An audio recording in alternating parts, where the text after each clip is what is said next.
Hello and welcome to the Heads and Volleys podcast with me, Lee Dunn. I love that you came back for more. I have an interview today with Colton Bryant. He is the head coach for the women's program at Columbia State Women's Soccer, a program that he actually started himself. And the reason I've got him involved in this podcast right now is that he and I had some interesting conversation, and we'll get into this in the podcast, about the level of connection with the player. And I think that what he does, if you follow him online, you'll see that what he does with his players is it's the next level of how to engage with an individual and not just treat them as an athlete and not just treat them as someone that can play in a position or execute a game plan. So it's a fantastic interview that I really get into his belief and the way he does things and the reason he's having so much success. So definitely stay tuned for a really good chat with Colton about his path to the position he's in right now, kind of some of the decisions he's had to make, and then taking over at Columbia State and actually saying, hey, I'm going to start this program. And if you've been watching him recently, then they have just gone on and they won their division, so now they're heading into playoffs, and it's outstanding. And I think that he makes some good points about the level of player and not necessarily being Division 1, but the work that he puts into it away from just expecting the X's and the O's to work, but what it takes to build a team and what it takes to look after a character is so fantastic. So definitely listen for more of that. Today's sponsors, as always, go with Tactical Pad. I love what Tactical Pad are doing, and it continues to be a great tool for me working through my A license right now. And I actually use some of that material in demonstrating the sessions that I'm going to deliver whilst I'm in Kansas working through the license, and then also in some of the video footage that I have to submit as part of the assignments away from the class. So if you have any questions about that, definitely let me know. But hit up Tactical Pad, go to LeeDunneSoccer.com, check out Tactical Pad on there. You get yourself a little discount to use the tools. It's a fantastic tool, and I can't say enough about it. And then, of course, to Soccer Innovations for the tactics board that I use. It's so simple just to show the players what you're doing as you're moving the X's and O's around and say, this is you. What do you think here, or what do you think there? So Soccer Innovations, Tactical Pad, you two are fantastic. And if I'm a soccer coach looking for that next level, those are two things that I'm definitely going to consider. So here we go, getting into this conversation with Colton Bryant from Columbia State Women's Soccer. Hey, how you doing? Doing all right, mate. How are you? Great. Can't complain. Cannot complain. So you've been you're teaching this morning, is that what you're doing? Or this afternoon? Yeah, so I have just one class. Part of my deal as a head coach, I have one class I have to teach a semester. So Yep. I had exercise science earlier. Exercise science. You enjoy the teaching side of it, or you just kind of accept it as part of the role? I don't mind it. I wish it was maybe an easier class to teach, maybe during season, and then give me exercise science in the second season. But what I do like about it is that we have a lot of athletes in the class, and I like knowing the players from the other teams. So that's a nice thing, and it boosts our attendance at our games because they want to come watch. That's a really interesting perspective too, because I think a lot of people probably are worried about their own athletes or their own environment and not really see much else. It's a really good opportunity to get involved, I guess. Yeah, it's a good opportunity for me to learn them, and then basically, obviously it creates sort of a nicer on-campus feel. So if I see them walking around, I can say what's up and maybe a name with them rather than hi, how are you, or something like that. So it makes it more personable. Yeah, I believe that for sure. So how long have you been there for, Colin? Started the program for the first ever time last year. They never had a women's program here before last year. How did you get into it?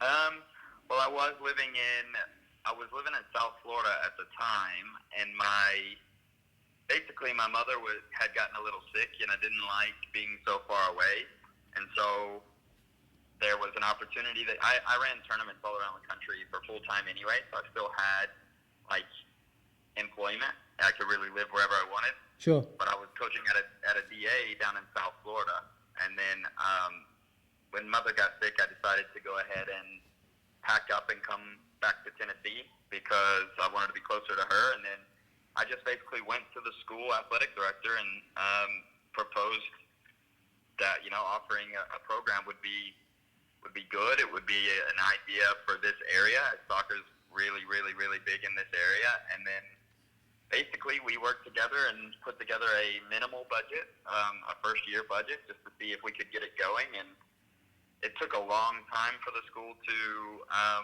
or not really the school, it took a long time for once the school approved it, the NJC, which is the governing body, it took a while for them to approve it. And then I actually accepted a job in California the day before the school called me and said that everything was cleared. Do I still want it?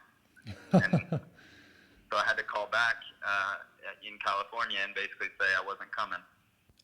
Kind of overview for somebody to see that. And I mean, I speak to full-time coaches all the time, and a lot of the time they say that to be a full-time coach, they're scraping pennies, you know, they're working so hard and they're coaching so many teams. But I think if you see a bigger picture like this, there are so many opportunities in which you can create your own pathway and you can effectively build your own, like you have done. You've built your own program and you find somewhere that is clearly going to benefit from something like this. It's an interesting perspective for somebody to look at it in a different way instead of relying on the typical club environment. I mean, I don't want it to be, I guess, misunderstood at all in the sense of, I mean, my deal for the first year, I was very fortunate that I ran tournaments all around the U.S.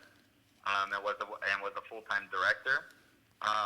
But I'm not going to lie. I mean, my first year here at the college, it was a bet. It was a gamble on myself. It was a gamble on local talent. And then the deal was I had to take my first year. I was part-time. I only was on a $10,000 contract. And then my recruiting budget was a lot less than what it was supposed to be and whatnot. But I mean, to be full-time, I think there's a certain level of work you have to meet and you have to prove. But I feel like once you've done that, and I mean, even once you've done it in a different place, like I had been on staff for a national championship in 2013, but I still had to prove myself here, which was fine with me. I was willing to do that. That was part of my deal. So it's a very interesting perspective, but I mean, it was a lot of work. It was a lot of work to get it all going. So you've always been interested in the college game? Is that where you're pushed to be, or is that something that you just kind of fell into? Man, I'm in terms of when someone says they got lucky and they strolled upon something, it really is what happened. I tore my ACL for my third time going into college, and basically my doctor said, like, you can't play anymore. It won't be ideal. It won't be good.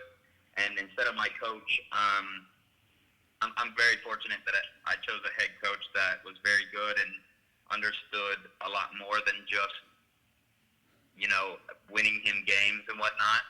And he actually got me into coaching through, like, doing little, you know, day camps around the local area. And then just basically when we won nationals and he left, I basically took all of his day camps. He gave me all the contacts, and I started a training-based academy off of it. And then that's how I own something called Premier Football Tech now. It's just training for, like, private sessions or group sessions, and now we have, like, a recruitment thing off of it. But it all started by me getting hurt and my coach saying, hey, you can still help, and then you know, your side job to fulfill your scholarship will be to be a student assistant, and you'll have to assist. And so I basically did all the grunt work for him for a long time. I remember one summer my job was to find every NAIA team in the country and have their head coach, assistant coach, everybody's email addresses put into a database. I mean, that was one of my jobs to fulfill my scholarship, and I had to do it. Yeah. It's it's a foot in the door, right? I know so many people do so much of the same stuff. I mean, I get emails all the time about tournaments and about recruiting things that are going on, and I fully believe that somebody else, if they haven't brought that list, they are doing the same level of research that you did then too. You Exactly. You have a new appreciation for the side of business when you go through that sort of stuff. Exactly. And I was doing that at 17, 18, 19 years old. So I got a lot of, that type of experience early. And then, honestly, the way I became a tournament director was so funny. We used to, as players, have to work tournaments hosted by a booster of our program. And, well, I say booster. He donated to the program for us going out and working. And I guess, did well as a field marshal. And then the next year I became, given a leadership role to move the boys around, keep them all on different time frames, blah, blah, blah. And then by my junior, senior year, I was basically doing the tournament myself. And then the main director could actually get another one going because I ran it from that complex. So then it ended up, he offered me a full-time job as soon as I graduated. I'm telling you, it's crazy how that led to another. I mean, we ended up running Copa Rayados, which is the biggest youth international tournament in the country. And while I was in school, they always, you know how when people go on visits, you always have those ambassadors of the school show you around? Yeah. Well, I was a chatterbox, and I always did that for our school and never asked for a scholarship because, to be honest, I didn't know you could get one. And then one day, one of the doctors of the school came up to me and was like, "Hey, we know you like soccer. We know Messi is from Rosario, Argentina, and we're partnered with a school in Rosario. Do you want to go?" I was like, "No, because I can't afford it." And they said, "We're going to lose our partnership if we don't send students, so we'll scholarship you." Wow. So off I went. Yeah, off I went to Rosario, Argentina, and honestly, I saw I was walking distance from Newell's Old Boys, so it was about a 10-minute walk. So I just went and bugged the shit out of anyone I could until they let me be a janitor/comb pick-upper. And then next thing you know, I got to make friends with some of the coaches and then was able to work in their academy. And long story short, the academy director of Monterrey Rayados, who we hosted Copa Rayados for, was from Argentina. So when he met me and he learned that I lived in Argentina and had that experience at Newell's Old Boys, he let me go to Mexico with him in Monterrey, and I got to do some work in Monterrey, and it just literally I stumbled upon it. I was so lucky on everything, but I was prepared for the opportunity when it was there. So I guess that's where I'm proud of. I was happy I was able to do it, but I was lucky that the opportunities did come. It's incredible. That the whole, and we'll get into kind of this culture. But if you have this culture about yourself where you're open and you want to learn and you can effectively go for anything that you think is really going to be beneficial to you, or even just kind of figure it out. I've been to so many situations where I think actually I bettered myself here, maybe not, but I've taken away something that I can learn from. And I think this is the same for you, that hey, I've got this opportunity to go, why would I not go? And then sure enough, further down the road, it just continues to deliver. Exactly. Doors are, as soon as they open, you don't just walk back out of them. I don't believe in burning bridges. I think that once you walk through a door, multiple doors open, and it's just a matter of, at the end of the day, it's just doing what you can do and the best you can do every time you do it.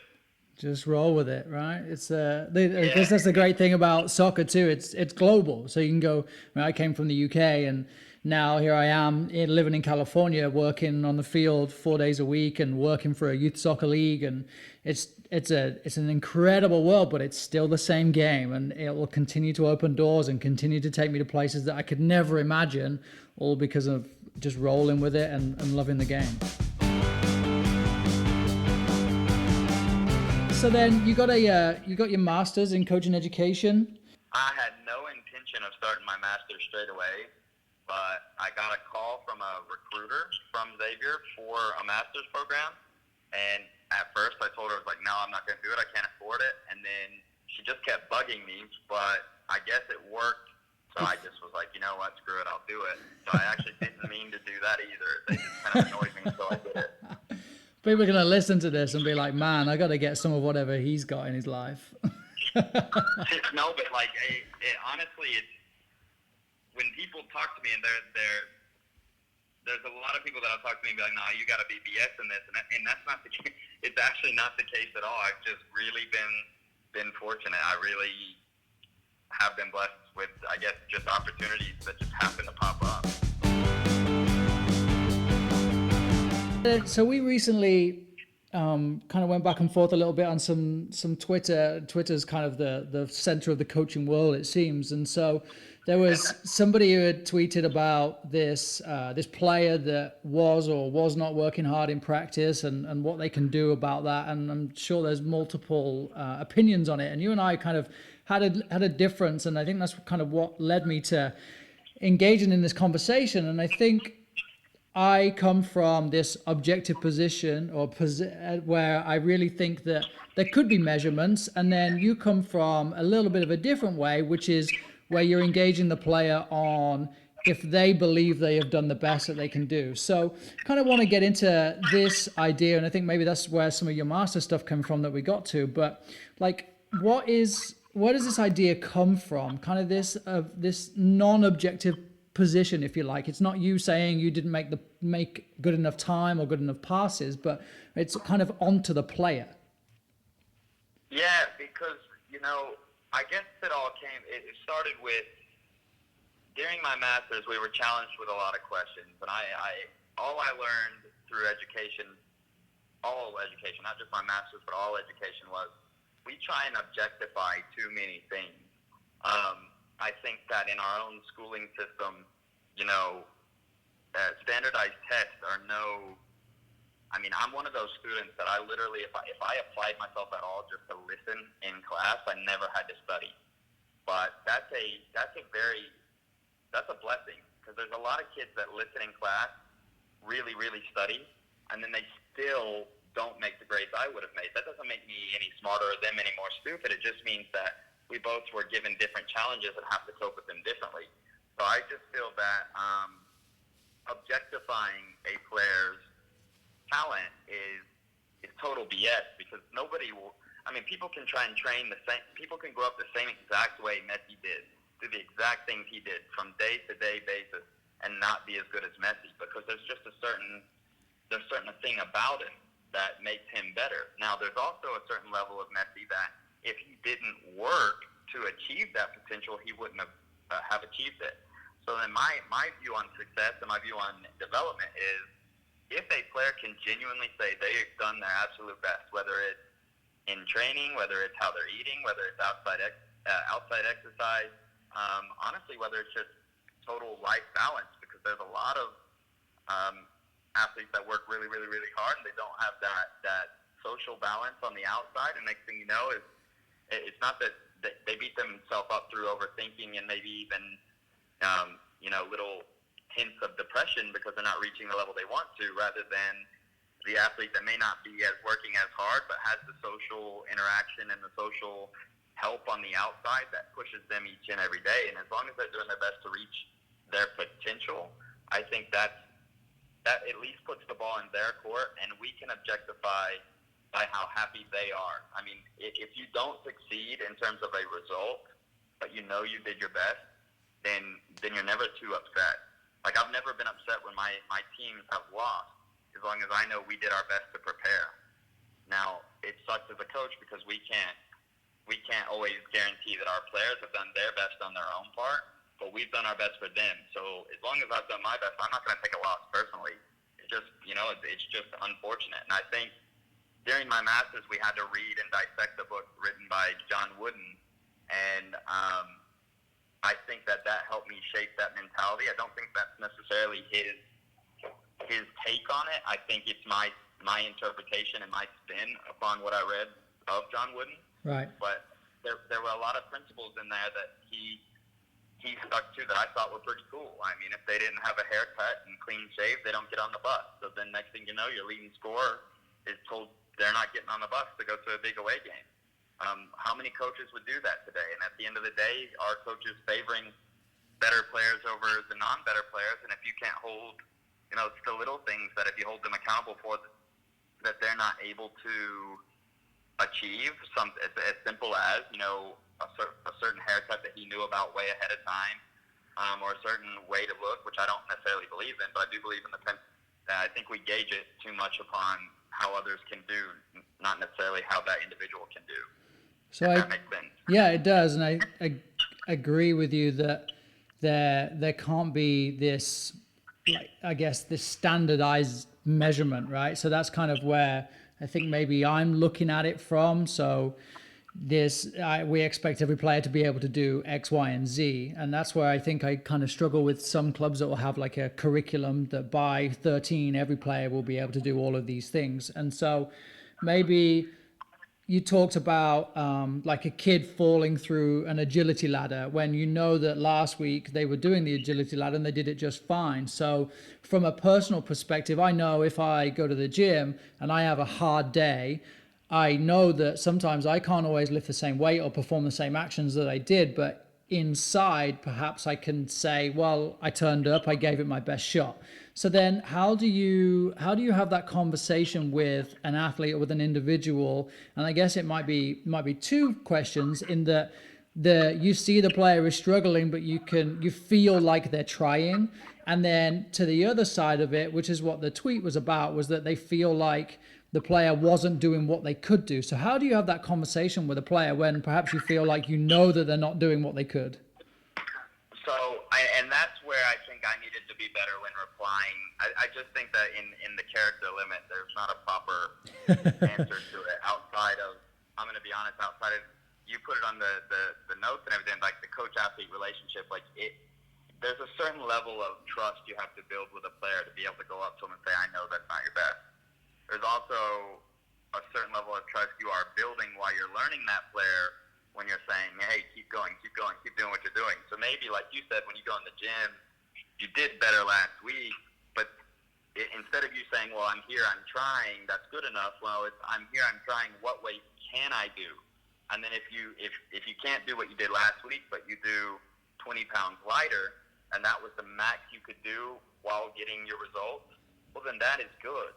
But it's not good enough just to say I'm here. So I think that's where the misconception comes in, and that's where my players all know. See, I'm in a different situation. I'm in a collegiate setting, so it's probably different than what he was even asking.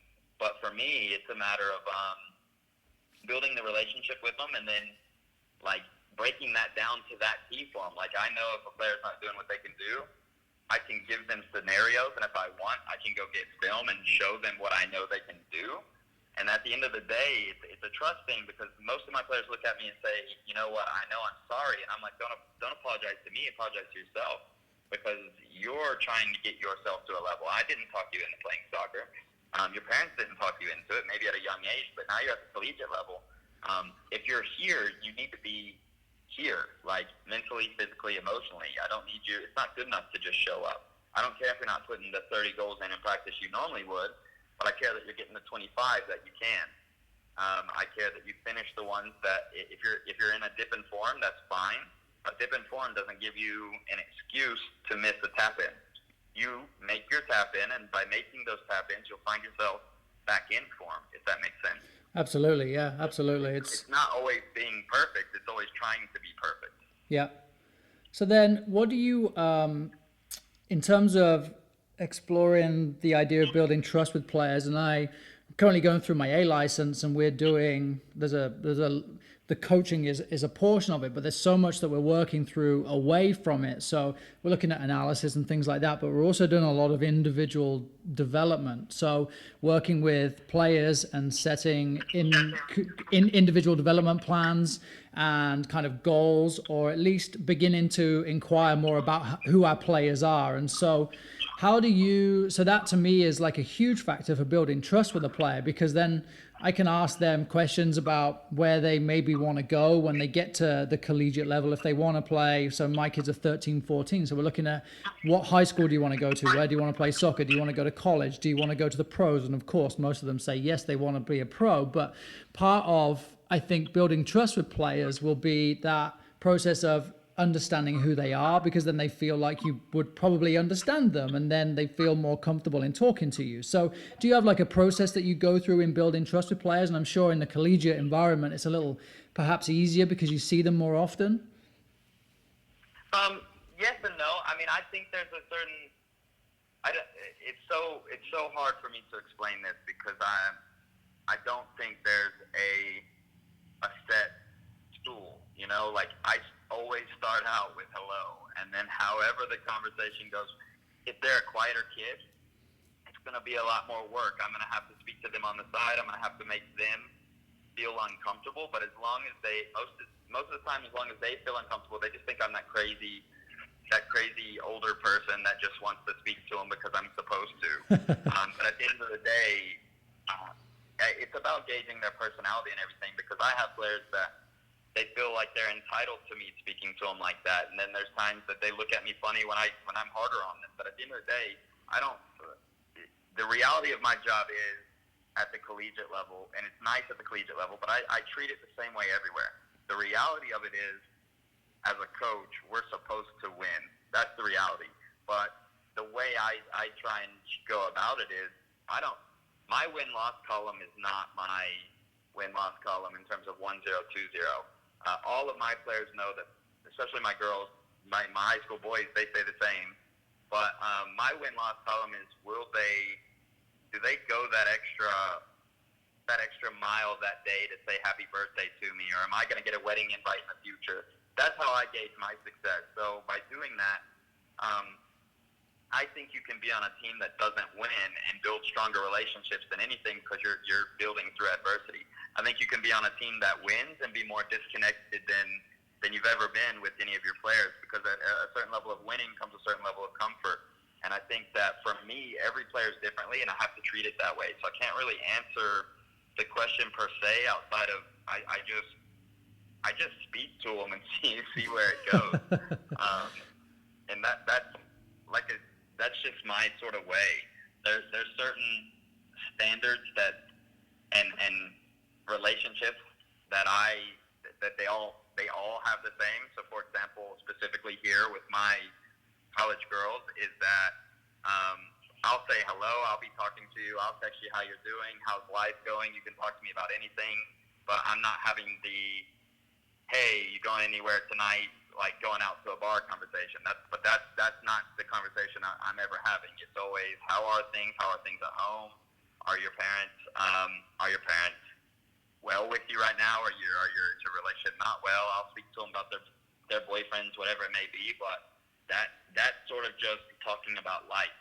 I think that there's a certain level of relationship that can be overstepped, and I think that at the end of the day, you are their coach, which means you can be that mentor figure, but you can't be that best friend.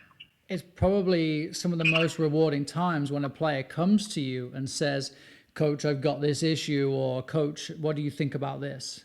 Like it's the best feeling in the world. Oh yeah, it's amazing. Even though sometimes it's like, I'm not sure about that one, or let's talk about that a little bit more. But it's so rewarding.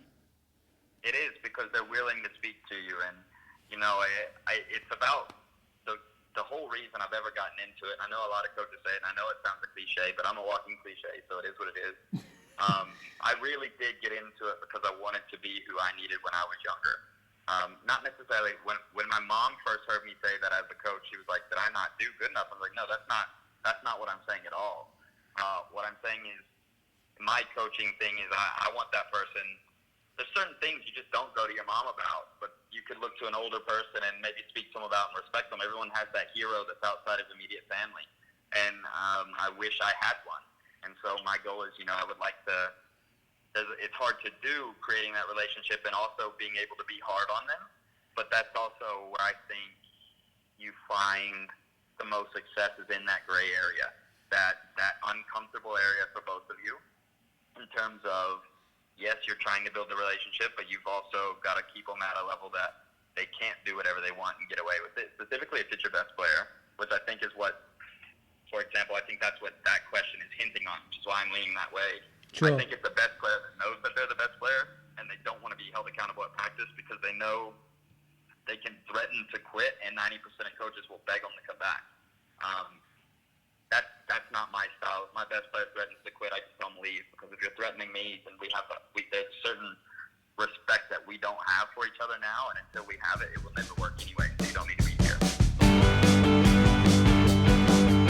To go back to that kind of connection with players, is it's really easy to focus on the top 5% of your team, and I think a lot of coaches can acknowledge that, and then it's the rest of the players that you may forget about, or they're kind of on the fringe. And I remember working through a meeting for my B license a couple of years ago, and part of the conversation was talking about your coaching manner and the way you present yourself. And one of the questions was about how many times you say certain players' names. And so when I did a filming of a session for the A license, I counted through it how many times I said certain players' names, and then the attitude towards those players. And there was one or two players that only ever had negative comments towards them or kind of instructional comments.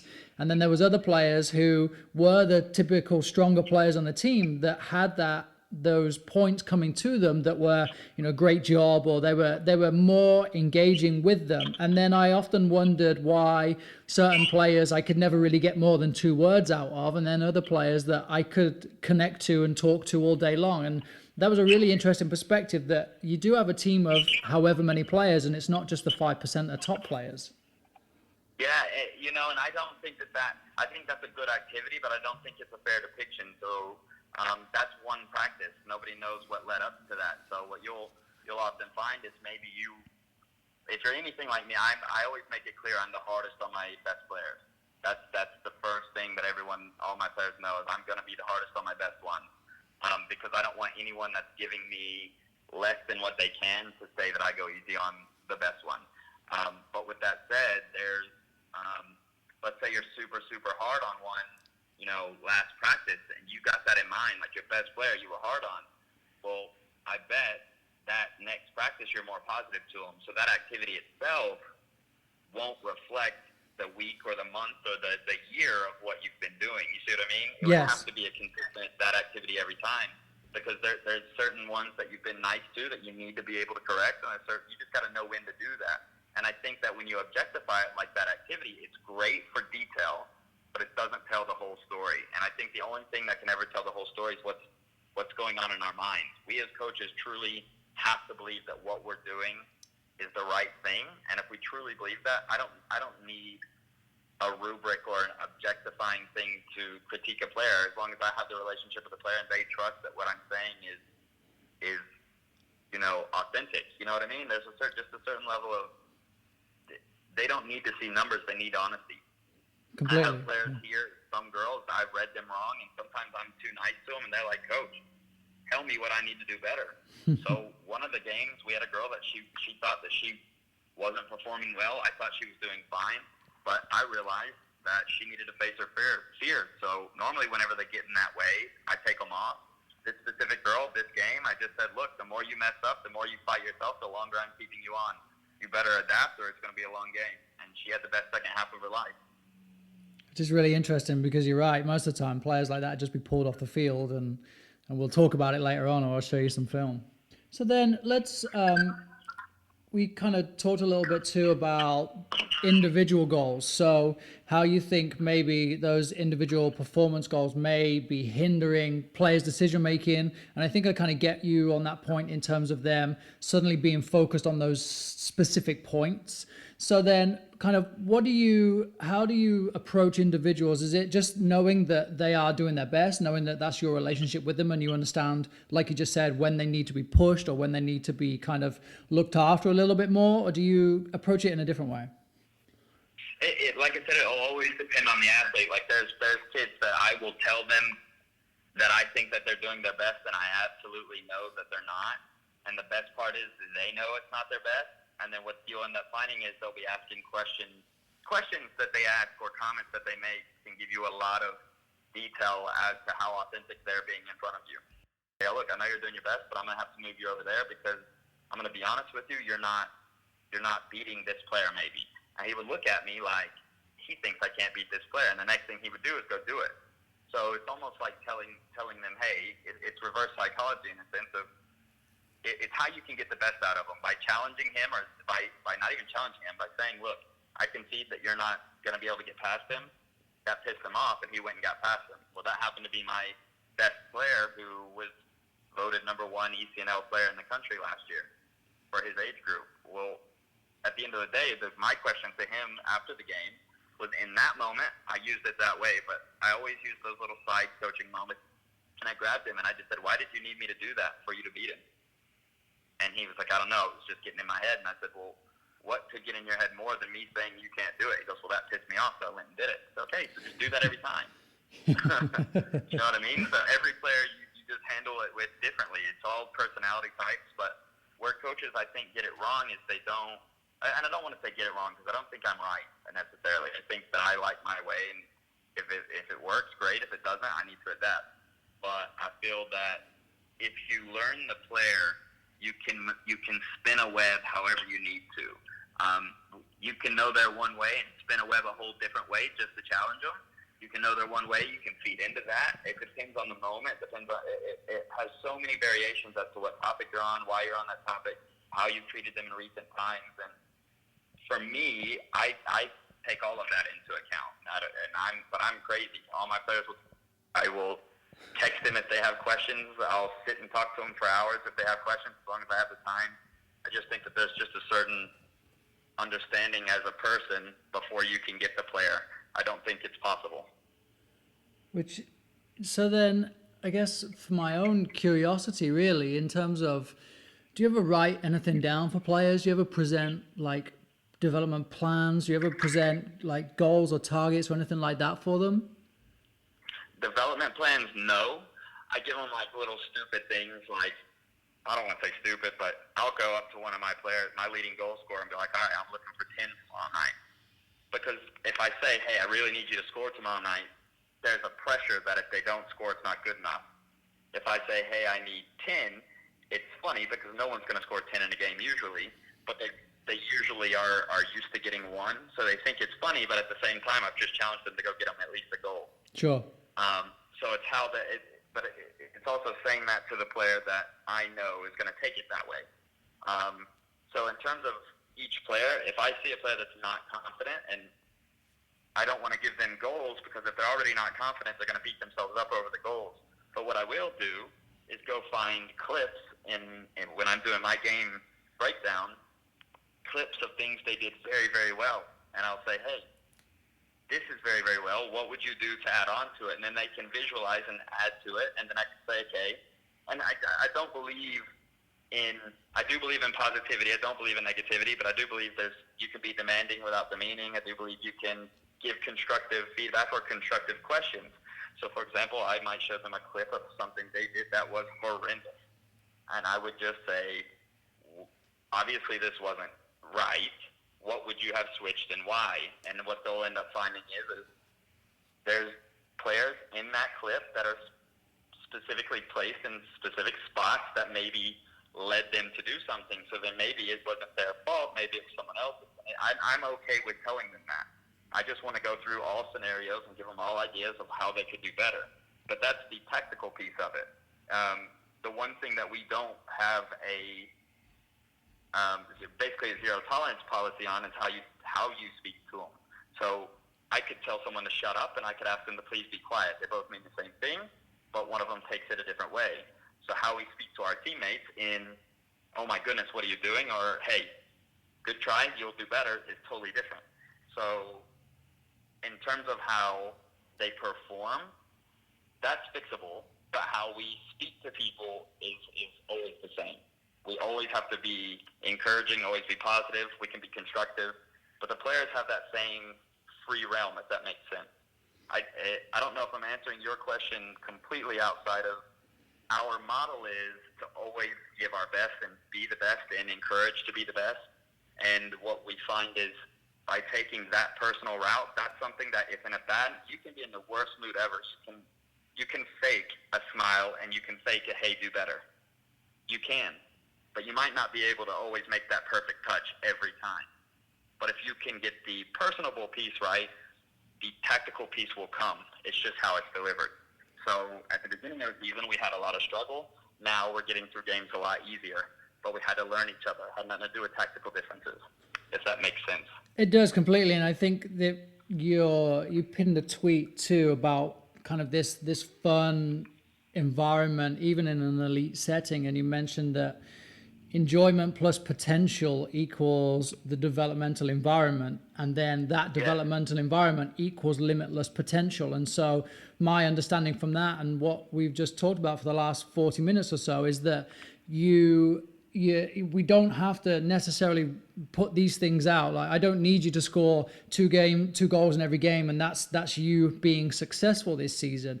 But if I am creating an environment in which our language towards each other is correct, and I agree with you that you can say shut up or you can say please be quiet, and that please be quiet goes so much further. So then we know what our environment is, and that creates that limitless potential, because we are in a safe space. We're in a place where it doesn't matter what these written goals may or may not be, because we don't necessarily need them, because we're in a space where we are constantly striving to be better. Yeah, we have a cornerstone, which is belief. Our program was built off belief. And then our three pillars that there is no ifs, ands, or buts about it. You must meet these, and that is number one, character. Number two, hardworking. And then number three is, oh my goodness, I just went completely blank. Number three is organized. And that can apply to everything. So you can be hardworking and not organized. Well, if you're hardworking and not organized, you're the player with the chicken with his head cut off that's working really, really hard, but you're in the wrong spots. If you're organized and working hard, but you have a bad character, then you're that player that is a world beater, like he said in the tweet, in games, but then in practice, you're not so good.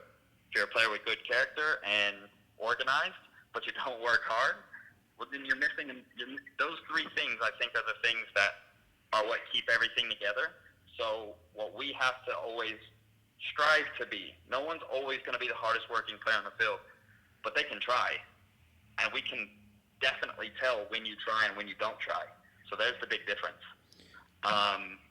We can tell not everybody's going to have a perfect day, not going to react to everything perfectly, but we can try to not say what's on our mind when we want to, even during a bad day. Sometimes it slips, all of us. However, we can try. And the more we minimize the negative, random things you say, and the more we minimize you not working hard, the more we minimize you not being organized, whether that's on the field or in life, that will maximize overall development and potential. So we're trying to minimize the things that, like, too many coaches will say, you're making these runs and it's just not good enough, blah, blah, blah, blah. Well, then what is good enough? They're trying, and they're trying. Oftentimes, players will try their best based upon a practice. But they're doing their best, what they think is what the coach wants, and the coach is saying, well, this isn't good enough, but then what is? So it's about, okay, you've made this decision, that's fine. Here's other options and ideas. So if presented the same problem, maybe you can work through it. So I showed them that they did something wrong, and then I showed them how maybe other ideas of how to fix it. Or maybe not even that they did something wrong. Maybe they just did something, and that's not what I would have done. But it's all an idea. I'm just a coach. For me, is a part of the team. You're not a dictator. You just have a little bit more decision-making authority, if that makes sense. Yeah, and I wanted to get into kind of this team culture, and I know we've touched on it a lot, and I think it's really humbling when you can have a player approach you, and maybe perhaps in your environment, and maybe you can answer if it's like a captain type environment where the captains will bring things to you, or if anybody can. But I know from previous experience, I am open to any player approaching me. And last weekend we played 3 in the back, and this weekend 3 of the players said, I think, coach, that we could play 4, and here is what we could do. And I know my younger self as a coach with an ego would have said, get out of here, I'm the coach. But it's actually super humbling when your players, and it's really exciting actually, when your players are in an environment where they are comfortable and they're confident enough to bring things like that to you. So that's so hard to explain. What you've just said is what I've been trying to get at. It's not about being right or wrong. It's about the players being, one, like you said, comfortable, but also comfortable to speak to you. But my issue with my players last year was I get more offended as a coach if they're too afraid to talk to me, because that means that there's got to be something somewhere that I've not done right that they feel I will react in a way that is beyond what I should. Yeah, it's almost personal, right? Like that hurts that you didn't want to come and tell me that. Exactly, and that's how they all know I am about everything. Whether it's scholarships, whether it's during the recruiting process, I'm the same way. I tell every one of my recruits that I could care less not that I care less, obviously if I'm recruiting you, I want you, but if you commit somewhere else, I will be pissed if I find out online, not you calling me and telling me. It's just a respect thing, because at the same sense, I flip the script on them. I'm like, well, you're not entitled, and you don't have to do that. I also don't have to tell you if I'm offering you or not. You can find out that I offered someone else a different way. I personally would always call. So it's one of those, it's all about being personable, and I think people find it funny even when I tweet after someone will text me and say that they're committing or something. My reply is always something stupid, like this last one was, welcome to the family, after they sent this long and real formal text. But kids are brought up saying that they're supposed to talk to us a certain way, but I feel like you should speak to people, I don't know how to explain this, but through the vibe you get off them. So if a professor is speaking to me and they're really nice, they're really cool, I don't need to be so formal all the time. I go along with, you read people and then you react how you read, if that makes sense. Completely. So every player, you can tell certain things, and if you need to be more formal with them, that's fine. I can be as formal as I need to be. But if you can tell a player is nervous or whatnot, maybe I just go and say something stupid off the bat to make myself look worse, just so they feel more comfortable saying, oh my goodness, he messes up too. So if I mess up while speaking, it's not a problem. Every problem is a perceived interpretation of action. So every problem could normally be solved by a conversation. A lot of times we build a scenario in our head that doesn't exist. So for example, we had one with a player. Oh, our player, she just keeps saying this to me. He's like, well, is she wrong? No. Okay, then why are you here telling me this? Well, it's how she says it. Okay, well, go talk to her. Tell her that you're understanding the message. Get that you're doing this wrong. You would just, maybe, hopefully, get a better message out of it. And for me, that's a problem with one player that doesn't need to be had. The other one doesn't even know about it. So unless we're reading each other's minds, we can't fix it.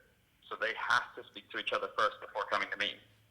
Have to. It's like when my wife says we need to talk, and I think, oh my goodness, like, what, did I not do something? Does she not like me anymore? And then we have that conversation, and she says, no, I just needed to find out what you want for dinner. Exactly. But we all have these scenarios we create in our head. So my thing is just have the conversation. Just have it. Because most of the time it's a misinterpretation, or you might find that there is a bad apple somewhere within the group that's changing words. And by doing so, by having conversations, you bring those bad apples to light. Those story spinners to light. So I recently interviewed another one of my new friends, Byron, and he talked a lot about his team culture and how they have this motto of win the day. So regardless of results, you can always walk away, like you say, knowing that you have done as good as you could have in that moment, in that day, in that experience, in that whatever had happened. So do you have do you have anything like that? Do you have a way that you would summarize your program to recruits, or is there anything like significant that stands out like that you would share with them and kind of live by? Was it your three pillars? Is that what you kind of go with? So the 3 pillars is is everything that we will always say to players, except the very big message I get to all my recruits is we want to be the program that players want to join, not that I have to convince them. So in terms of recruiting, I'm a backwards recruiter. I tell you what we are, what I envision, what the girls envision us to become, and if they think that if we say nationals is what we would like to become, then I view it as a compliment that we're recruiting this player. Some recruits look at it as, well, they're crazy. They're not going to be able to do that. Well, you're right. If we can't get the right players, we can't go win nationals. But it should be a compliment to you that we think you're the player that can help us move that direction.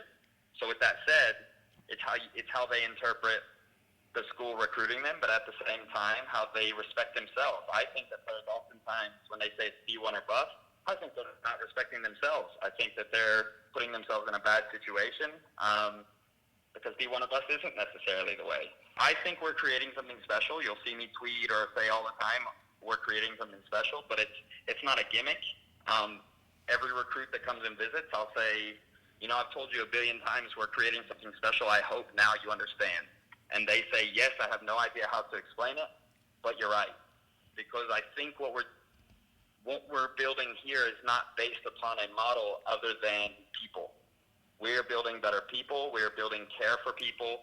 My goal every preseason is to make them cry in the locker room through empathy. We ask them questions. We ask them to get deep. We ask them to be vulnerable. But by doing so, we learn a lot about each other. Whether it's me, whether it's them, we can ask whatever questions we want. It's just a matter of being open, vulnerable, and building off that. So we're afraid to even be complimented because we are afraid that it's taking us cocky. We're not giving you a compliment because we're supposed to. We're giving you a compliment because you deserve it. I had a girl the other day I was going to put on. I could tell she didn't feel comfortable. We were playing the number 20 team in the country. We were tied 0-0, but in terms of the game, we were doing really, really well. We had more shots, more possession, more everything. And then we had an injury. And I looked at her while she was warming up, and I just said, are you ready? And don't take that the wrong way. Are you prepared to go in? Because if you're not, we have a player that can. And she looked at me and said, no, coach, honestly, I'm not. And I was so proud of her because how many players would try and force that situation, go mess up, and then hate themselves for it? Yeah. She knew that she could tell me that, and I wouldn't be pissed at her because she would. Normally, players are thinking this late in the season, I should be prepared. But in that moment, she said she wasn't, and I didn't hold it against her. In fact, I was proud of her. Could you imagine a world in which we're empowering players? Yeah, and see, I just feel like that's sort of what we want to do. How to do that is going to always be ever-changing from personality to personality. But I like to revisit kind of the recruiting idea of saying to someone, you have been chosen, or we think you would fit into the mold that we have here, and right. They are then joining you in an environment that they have already brought into, or they understand their place in it, and it's not necessarily about them. One of the last questions, and every recruit gets so weird when you ask it, is every recruit knows why we should want them. But they don't. What I find is they're not the most comfortable when I say, why should we want you? And on-field ability doesn't count. And that's really hard for them to answer. Some of them can answer straight away and say, well, I'm very supportive, like blah, blah, blah, blah. Those are the kids that 9 times out of 10 will fit perfectly. Sure. The ones that have to question it, it doesn't mean that they can't fit perfectly. It means that they don't know themselves yet. So what does the best player on the team bring outside of the field? Normally your best player can't say I'm the most supportive. And the ones that can have already got all the answers elsewhere because they've made that difference. So are they going to add to the team? Are they going to multiply in terms of bringing people together? Are they going to subtract in terms of pissing people off? Or are they going to divide in terms of try and really get people on their side to turn against the thing which only divides the locker room? So that we always ask them, why should we recruit you? Outside of playing ability, and no Division I gonna commit to Duke the next day can look at me and say you're not good enough, because they don't know us on that level. They only know their athletic ability. So at the end of the day, what makes them different? We can find 100 athletes. We can find 100 soccer players. We can't find 100 great people. You're always on Twitter at Coach Colton. I think the stuff we've connected on Twitter has been brilliant. I think that even just reading things like I looked at it the other day when you posted about that recruit committing to you, and I saw the same thing. She's like, yeah, this is great. Thank you so much. And you're like, yeah, great. Welcome to the family. Just brilliant. Yeah. I think so. I recommend everybody to come and follow you for sure to see what Colton's world is like. Anything. Yeah, absolutely. Colton wraps up there. He's super busy on Twitter, and it is often pretty funny too, with him sharing about his interaction with his players. So definitely check him out at Coach Colton. And to summarize now, there's so much that we cover there, and I think there's so many pieces of quality information, from just taking advantage of opportunities that are presented to you from his early days, then talking about if you are doing the best for your players, that it's an environment where they can be the best that they can be, or at least working to be the best. And he mentioned something that I thought was super interesting about not taking losses personally because you feel like you have done the best that you can do to prepare your players. And I think that's something that's super prevalent, especially in the youth game, where there's a lot of variables in the game. And if you can walk away from it saying that you did your best, I think that that's not necessarily a selfish kind of self-winning attitude, but it's an environment that will help keep you calm, especially on the wild sides of youth soccer. So talking about the conversations with players and then building trust, and he really hit on his why and to be that person that he never had as a player. And I often joke about probably being a pro if I'd have had me as a coach, and I think we're very connected on the why. What is your why? Why do you do what you do? Why are you out there every day? Why are you working your socks off? So a huge thank you to Colton, a huge thank you to Tactical Pad, and of course Soccer Innovations. Support means so much to me because I get to use quality material and I get to tell you about quality material too. And don't forget to leave me a voicemail. Your voicemails mean a lot. I love to listen to them. I love to then incorporate them into future podcasts. So if you have a suggestion or a recommendation or some input, then I want to know about it. I want to put it out there. You always check me out at LeeDunneSoccer on Twitter. You check me out on my website, LeeDunneSoccer.com. I have plenty of blogs out there, and then more information coming soon too. So more coming very soon. Here it is, LeeDunneSoccer.